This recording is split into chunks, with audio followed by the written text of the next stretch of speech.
नमस्कार दोस्तों, welcome to exam runway.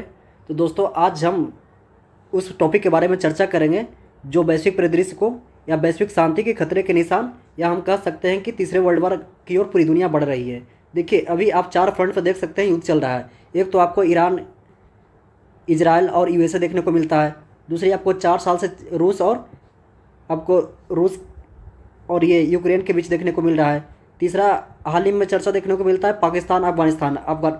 Pakistan ने अफगानिस्तान पे हमला कर दिया है और वहाँ पे अस्पताल और इमारती शहरी इलाकों में हमला कर दिया है। यह तनाव देखने को मिलता है। और चौथा देखेंगे हाल ही में मतलब कल परसों का न्यूज़ है, ये चीन आपका ताइवान में अपना हवाई क्षेत्र प्रवेश करके ताइवान को धमकाने की फिर से कोशिश किया है। तो क्या हम कह सकते हैं कि तीसरे विश्व युद्ध की तरफ बढ़ रहा है? हालांकि इस टॉपिक पर चर्चा न करते हुए पहले हम ईरान और इजराइल के बारे में, इतिहास के बारे में संपूर्ण विश्लेषण करेंगे कि ईरान इजराइल का इतिहास क्या है। ठीक है, ईरान का इतिहास क्या है और यह किस कारण ये अपना जो अभी तनावपूर्ण है चरम बिंदु पे है। उसके साथ साथ ही हम लोग चर्चा करेंगे हार्मोज बिंदु, हार्मोज की खाड़ी जो हार्मोज जल संधि है, ये चर्चा का विषय बना हुआ है। तो आपके एग्जाम की दृष्टि से भी महत्वपूर्ण है और आपको जनरल समान अध्ययन या जनरल नॉलेज के लिए भी बहुत महत्वपूर्ण है। तो इस वीडियो को ध्यान से देखिएगा और इस वीडियो को हम लोग ईरान के इतिहास से संबंधित लेकर के वर्तमान परिदृश्य तक अच्छे से चर्चा करेंगे और हार्मोज स्टेट के बारे में भी देखेंगे। तो चलिए शुरू करते हैं। देखिए आपको यहाँ देखने को मिलेगा, ये देखिए हार्मोज जल संधि ये है आपका, ईरान ये है, इजराइल आपका ये है, भूमध्य सागर से सटा एक छोटा सा शक्तिशाली देश है। और यहाँ पे अमेरिका है, प्रशांत महासागर से दूर रणनीतिक क्षेत्र से नियंत्रण करने वाला देश है। यहाँ देखिए अमेरिका यहाँ है, इजराइल यहाँ है और अपना ये भारत है। ठीक है, ये ध्यान से देखिए आप लोग मैप को। और ये चबहार पोर्ट जो भारत के द्वारा विकसित किया जा रहा था कहाँ, ईरान में। और ये आपका हुर्मुज़ जल संधि है।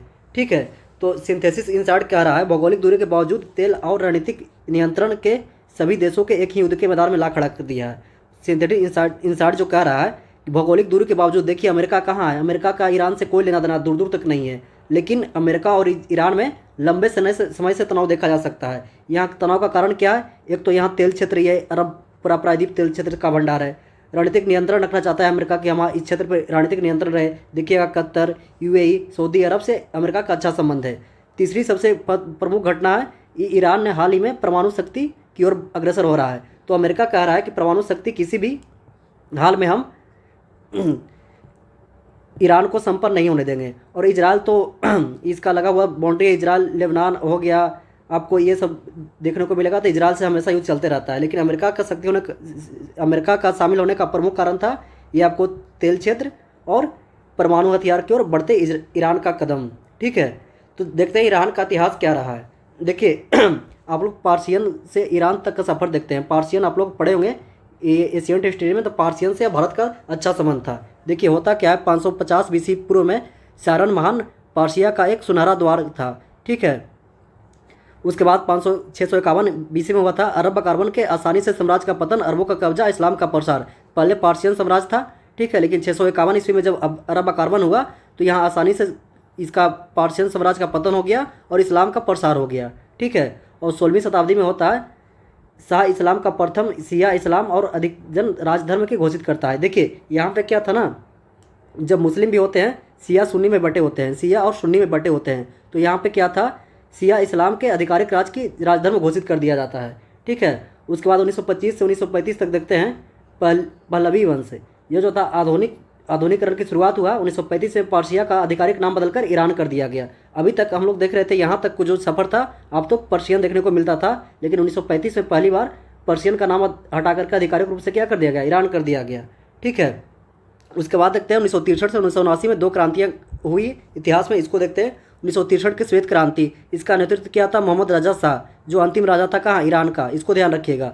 विचारधारा पश्चिमीकरण आधुनिकरण के बीच विरोधाभास था, एक तरफ था पश्चिमीकरण और एक तरफ था ये आधुनिकरण। ठीक है, अधिकार महिलाओं को शिक्षा स्वतंत्रता का अधिकार दिए गए। ठीक है, विदेश नीति इजराइल और अमेरिका के साथ घनिष्ठ मित्र था। यहाँ तक देखते हैं श्वेत क्रांति के बाद तो एक अमेरिका और इजराइल के साथ घनिष्ठ मित्र था। लेकिन 1979 में आपको इस्लामिक क्रांति आपको देखने को मिलता है। ठीक है, तो इस्लामिक क्रांति जब देखने को मिलता है तो यहाँ से आपको दोनों के बीच, इजराइल और अमेरिका के बीच और ईरान के बीच प्रमुख संघर्ष देखने को यहाँ से शुरू हो जाता है। ठीक है, इसका नेतृत्व किया था अयतुल्ला खुमनई।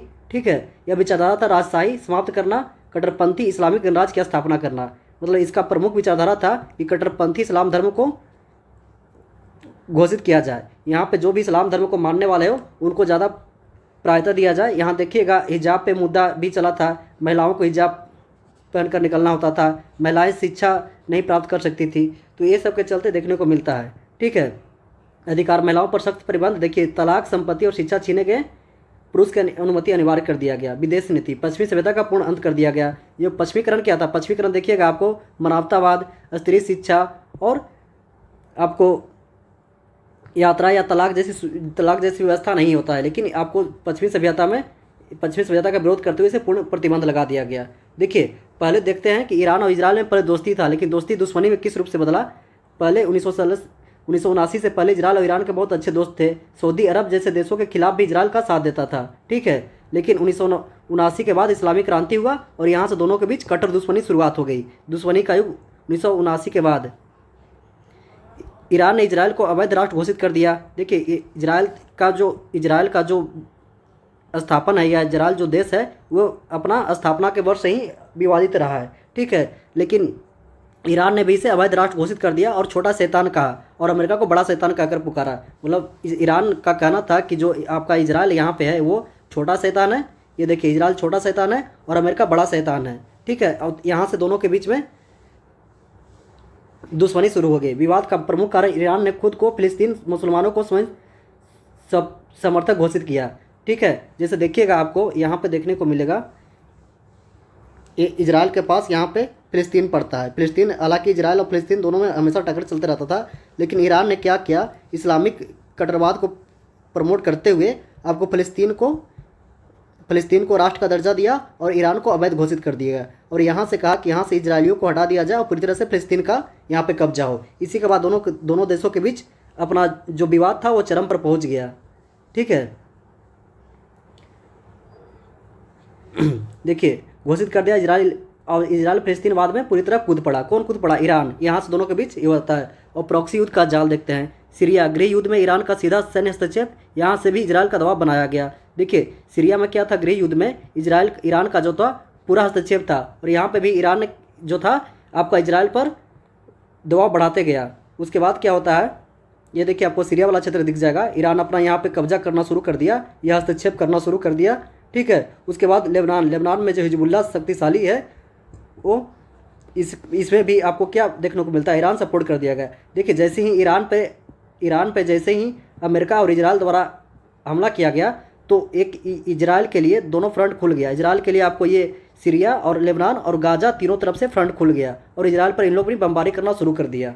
ठीक है, प्रॉक्सी युद्ध पहले होता क्या है, देखिए प्रॉक्सी युद्ध का मतलब होता है सीधे युद्ध में करने के बजाय ईरान और इजराइल के दुश्मनी या हमास हिजबुल्लाह का समर्थन करना। जिसे प्रॉक्सी वार का मतलब समझे तो देखिए यहाँ पे आपको ये इजराइल मिलेगा। इजराइल से दुश्मनी किसका था? सीरिया का था और लेबनान से था और गाजा पट्टी जो फिलिस्तीन हमास से था। ठीक है, लेकिन ये जो था ईरान इन लोग को डायरेक्ट यहाँ युद्ध में न कूद करके लेबनान को, सीरिया को और ये फिलिस्तीन को, तीनों को समर्थन दिया। इसी को प्रॉक्सी युद्ध कहते हैं। मतलब हम कुल मिला के युद्ध में ना शामिल होंगे, लेकिन जो युद्ध में शामिल है उसको हम सहयोग करेंगे। ठीक है, अमेरिका का इजराइल का समर्थन क्यों किया? अब देखते हैं, जब ये इजराइल से संबंध विवाद चल रहा था तो अमेरिका जो प्रशांत महासागर में है, ये खाड़ी देश में क्या करना आया, अमेरिका की क्या ज़रूरत थी? तो देखिए मिडिल ईस्ट में विशाल तेल भंडार और रणनीतिक नियंत्रण के लिए अमेरिका इजराइल पर भरोसेमंद सहयोग है। ठीक है, मिडिल ईस्ट में क्या है, तो तेल का भंडार है और एक यहाँ रणनीतिक स्थापित करने के लिए, मिडिल ईस्ट में स्थापित करने के लिए अमेरिका ने यहाँ पे हस्तक्षेप किया। ठीक है, और रणनीतिक शक्ति का संतुलन करना। यहाँ पे जो देखिए सऊदी अरब हो गया, चाहे कतर हो गया या कुवैत हो गया, इन लोग भी नहीं चाहते हैं कि ईरान पावर राष्ट्र बने और ये सब देशों का जो है आपको ये अमेरिका से अच्छा संबंध मिलता है। परमाणु खतरे का डर, अमेरिका को डर है कि ईरान परमाणु खतरे बैलिस्टिक मिसाइल बनाने से क्षेत्र में स्थिरता आएगी। अमेरिका का डर है कि अगर इस क्षेत्र में ईरान परमाणु हथियार बना लेता है तो इस क्षेत्र में शांति पूरी तरह से अशांति होगा और अपना कब्जा दबाव बना लेगा। उसके बाद होता है घरेलू रणनीति। अमेरिका रणनीतिक में लॉबी में इजराइल समर्थक के समूह बेहद गहरा प्रभाव है। देखिए आप देखिएगा अमेरिका में आपको जो ऊंचे पद पे हैं, जो अधिकारी हैं या वहाँ जो ये है, वो इजराइल का बहुत अच्छा वहाँ पे देखने को मिलता है। तो यहाँ लॉबी समर्थक जो थे उन्होंने दबाव बनाया कि हम इजराइल का समर्थन करें, इसलिए अमेरिका ये इस युद्ध में डायरेक्ट कूद गया। खुली शत्रुता, ईरान द्वारा अमेरिका में बड़ा शैतान कहा और अमेरिका के हितों को लगातार हमले किए। ईरान जो था क्या कहा, अमेरिका को बड़ा शैतान कहा और यहाँ पे ईरान के जो खिमनई थे उन्होंने नारा लगवाया था कि हम यूएस को कब्र खोदेंगे। तो इस वजह से अमेरिका पूरी तरह से आपको इस युद्ध में कूद गया है और अभी देख रहे हैं युद्ध का स्थिति क्या है। अब खाड़ी देशों का समीकरण देखते हैं। शिया बनाम सुन्नी, ठीक है। शिया सुन्नी मुसलमान धर्म में या इस्लामिक धर्म में दो संप्रदाय होते हैं, शिया और सुन्नी। देखिए ईरान जो था शिया बहुत मुस्लिम है, ठीक है, स्वयं के क्षेत्र में महाशक्ति बनाना चाहता है और अमेरिका इसका घोर विरोधी है, ठीक है। तनाव का केंद्र ईरान इस बात से नाराज होकर उसके पड़ोसी मुस्लिम देश अमेरिका के साथ दे रहे हैं और इसी के तनाव धार्मिक रणनीतिक प्रतिबद्धता चरम पर पहुंच गया, ठीक है, ये जो है। और आपका खाड़ी देश हो गया सुन्नी मुस्लिम देश सुरक्षा और विकास के लिए अमेरिका पर मजबूत संबंध बनाए रखते हैं। तो इन लोग का कहना है कि ये जो ईरान है वो अपना शक्ति स्थापित करना चाहता है, इसी कारण तनाव चरम बिंदु पर पहुंच गया, ठीक है। वर्तमान युद्ध और ट्रिगर देखते हैं। 2015 से 18 तक डील और धोखा। बराक ओबामा ने शांतिपूर्ण न्यूक्लियर डील को डोनाल्ड ट्रंप ने रद्द कर दिया। मतलब बराक ओबामा के कार्यकाल में अमेरिका और ईरान के बीच शांतिपूर्ण न्यूक्लियर डील हुआ था, इसे डोनाल्ड ट्रंप ने रद्द कर दिया, ठीक है। उसके बाद 2020-22 में देखते हैं साइबर युद्ध। इजरायल द्वारा ईरान के शीर्ष वैज्ञानिक नेताओं की हत्या, साइबर अटैक किया गया, ठीक है। 7 अक्टूबर 2023 को ट्रिगर। हमास द्वारा इजरायल का अचानक हमला और प्रॉक्सी युद्ध के प्रत्यक्ष रूप से बदलने लगा, ठीक है। यहाँ से जो प्रॉक्सी युद्ध चल रहा था अब प्रत्यक्ष रूप से ईरान भी इस युद्ध में शामिल होने लगा। और वर्तमान संघर्ष देखते हैं। अमेरिका द्वारा ऑपरेशन इपिक फ्यूरी और इजरायल के operation roar of the lion, ठीक है। तो इसके द्वारा ईरान पे हमला किया गया और ईरान के जो प्रमुख नेता थे अयतुल्ला अली खुमनई की मृत्यु हो जाती है, ठीक है। ये घटना के बाद ये चरम बिंदु तनाव पर पहुंच जाता है। और आपको ये 17 अक्टूबर की खबर है कि ईरान के जो सेकंड नेता थे, सेकंड लीडरशिप नेता थे, या जो वहाँ के ताकतवर नेता सेकंड लीडरशिप नेता थे लारिजानी का भी मृत्यु हो गया है, ठीक है। लारिजानी यहाँ के सैन्य शक्ति के सर्वोपरि थे और यहाँ जो भी अभी कुवैत में या सऊदी अरब में यह हमला का जो नेतृत्व कर रहे थे लारिजानी कर रहे थे। इन्होंने इजरायल द्वारा इनकी मृत्यु कर दी गई है, लारिजानी का, इसको ध्यान रखिएगा, ठीक है। और भारत के बीच क्या होता है, भारत अभी डायलेमा में है, हम किसके साथ रहे। भारत ईरान के संबंध। कच्चे तेल का प्रमुख आपूर्तिकर्ता ईरान है। अभी देखते होंगे हम लोग कच्चे तेल के संकट से गैस और आपको गैस हो गया या पेट्रोल हो गया, इसके भारी किल्लत देखने को मिल रहा है। हालांकि भारत सरकार द्वारा किया जा रहा है कि इसकी पूरी सप्लाई हो रही है, लेकिन ये समस्या बनी हुई है। प्रमुख कच्चे तेल आपूर्तिकर्ता है। 1950 में गहरे ऐतिहासिक सांस्कृतिक संबंध है। चबाहार बंदरगाह, जो देखिए चबाहार बंदरगाह है वो आपको देखिए यहाँ पे मिलेगा। देखिए मैप को देखते चलिए। चबाहार पोर्ट जो है ये ईरान में यहाँ पे बन रहा है और ये देखिए भारत है, अफगानिस्तान है। तो भारत क्या कर रहा है, चबाहार पोर्ट को विकसित करके या ईरान के होते हुए यहाँ से चबाहार पोर्ट से या रोड तैयार कर रहा है और यहाँ से सीधे अफगानिस्तान तक जोड़ रहा है, जो भारत के या अफगानिस्तान के या रूस तक आगे तक ये रास्ता बढ़ेगा। तो चबाहार पोर्ट भारत के साथ रणनीतिक साझेदार था, ठीक है। और एक तरफ होता है इजरायल और अमेरिका, ठीक है। कृषि और सिंचाई के लिए बड़ी सहयोग। देखिए हाल ही में अभी हमारे देश के प्रधानमंत्री मोदी का इजरायल दौरा होता है। वो कृषि सिंचाई से सबसे बड़ा सहयोग इजरायल पर भरोसेमंद है और आप रक्षा सुरक्षा के उपकरण भी आपूर्ति करता है, ठीक है। भारत का वर्तमान रणनीतिक झुकाव इजरायल और अमेरिका की ओर अधिक है, ठीक है। अब देखते हैं भारत की कूटनीतिक नीति संप्रभुता या चुप्पी। भारत मतलब चुप क्यों है, प्रश्न उठ रहा है। भारत किस तरफ है, तो भारत अमेरिकी छूट का अपमान। अमेरिका ने भारत को देखिए पहले क्या था, जो भारत पे अमेरिका ने रूस यूक्रेन युद्ध के चलते तेल आपूर्तिकर्ता पर रोक लगा दिया था। अमेरिका का कहना था कि भारत रूस से तेल खरीद करके यूक्रेन में या रूस के युद्ध में सहयोग कर रहा है। इस पर क्या था, ट्रम्प 2.0 ने बाहरी टैरिफ लगाया था। तो उसके बाद क्या हुआ था, अमेरिका के टैरिफ लगाने के बाद भारत और रूस इसके बीच जो तेल भंडार था या तेल का आयातक देश था वो थोड़ा कम गया था, तेल का जो व्यापार था कम गया था। लेकिन अमेरिका ने क्या किया, अमेरिका ने फिर इस युद्ध के चलते तेल संकट को देखते हुए 1 महीना की छूट दी गई और इससे भारत का अपमान महसूस हो रहा है, ठीक है। चुप्पी तोड़नी होगी। भारतीय अमेरिकी विदेश नीति पुराने लक्षण दिखाते हैं, अंतर्राष्ट्रीय मंचों पर मुखर होना चाहिए, ठीक है। देखिए अमेरिका के अभी हाल ही विदेश मंत्री कहा है कि हम नहीं चाहते हैं कि भारत चीन की तरह बने, ठीक है। कितना बड़ा बयान है। और अमेरिका किसी हालत में नहीं चाहता है कि भारत एक विकसित राष्ट्र बने, ठीक है। तो अमेरिका के संबंध अब हम लोग देखते हैं इतिहास में, तो अमेरिका हमारे साथ कभी नहीं खड़ा था, चाहे 1971 का युद्ध हो या 1962 का युद्ध हो। शांति मध्यस्थता, दोनों देशों के पक्ष मित्र, इसलिए शांति के बहाल करना भारत के लिए अच्छा होगा। देखिए वैश्विक शतरंज, रूस और चीन इस युद्ध में सीधे नहीं कूद रहे हैं, वे चाहते हैं कि युद्ध लंबा खींचे और ताकि अमेरिका मध्य पूर्व में फंसकर कमज़ोर हो और उसका फ़ायदा यूक्रेन में रूस अपना यूक्रेन में करे। और अभी आपको चाइना भी आपको ये ताइवान में अटैक करना शुरू कर दिया है। निष्कर्ष देखते हैं, इस ईरान और अफगानिस्तान इतिहास सिखाता है कि जब कोई राष्ट्र राजनीतिक धर्म के ओर जोड़ता है तो धार्मिक कट्टरता अपनाता है तो उसका पतन निश्चित होता है। यह केवल जन कल्याण के लिए नहीं होना चाहिए, यह केवल जन कल्याण के लिए होना चाहिए। ठीक है, तो आप लोग को बताइएगा यह वीडियो कैसा लगा। हम लोग ईरान का इतिहास देखें, अमेरिका और इजराइल और ईरान के बीच युद्ध का कारण देखें, वर्तमान परिदृश्य क्या है। उसके साथ साथ एक टॉपिक सबसे ज़्यादा चर्चा में, हुर्मुज़ की जल संधि। देखिए ये एग्जाम के लिए आपको बहुत महत्वपूर्ण है। हुर्मुज़ जल संधि देखते हैं तो आपको यहाँ गल्फ ऑफ ओमान और पर्शियन की खाड़ी के बीच ये संधि, हुर्मुज़ की जल संधि, ये आपको ईरान से सटे मिलता है। तो अभी ईरान क्या कर रहा है, जो भी हुर्मुज़ जल संधि से जो भी तेल टैंक गुजर रहा है उसको निशाना बना रहा है। ठीक है, ईरान का कहना है जो भी देश ईरान देखिए 4 कैटेगरी में बांट रखा है। जिसके साथ प्रत्यक्ष युद्ध चल रहा है ईरान का, वो देश जिसके साथ युद्ध नहीं चल रहा लेकिन शांतिपूर्ण व्यवहार है, वो देश जो अमेरिका का सहयोग दे रहे हैं। तो 4 कैटेगरी में से तय किया है और जो भी यहाँ से कंटेनर गुजर रहा है उस पर हमला कर रहा है। देखिए आपको पर्शियन की गल्फ और ओमान की खाड़ी के बीच आपको हुर्मुज़ की जल संधि पड़ता है, ये आपको ईरान से सटा हुआ पड़ता है और जो भी यहाँ से गुजरता है उसको यहाँ पे अटैक करता है और पूरी तरह से नष्ट कर देता है। अब तक लगभग 16 टैंकरों को नष्ट कर दिया गया। ठीक है, अभी इंडोनेशिया का टैंकर तेल था उसको नष्ट कर दिया गया, जबकि इंडोनेशिया ना इस क्षेत्र में शामिल है ना इस क्षेत्र में शामिल है। ठीक है, देखिए दुनिया की तेल की नस, इसको जो हुर्मुज़ जल संधि इस पर क्यों कब्जा करना चाहता है ईरान, इस पर क्यों वार करना चाहता है। ये जो दुनिया का तेल का है वो 50% लगभग इसी रास्ते से गुजरता है। तो दुनिया का तेल की नस है, अगर नस को ही बंद कर दिया जाए तो पूरी तरह तेल सप्लाई चेन कट जाएगा और इससे पूरे विश्व पर प्रभाव पड़ेगा और ग्लोबल इकोनॉमी को धक्का पहुंचेगा। ठीक है, और ईरान चाहता है कि इस युद्ध को लंबा हम खींचे ताकि पूरा देश इसमें इन्वॉल्व हो। ठीक है, देखिए मैप से समझते हैं।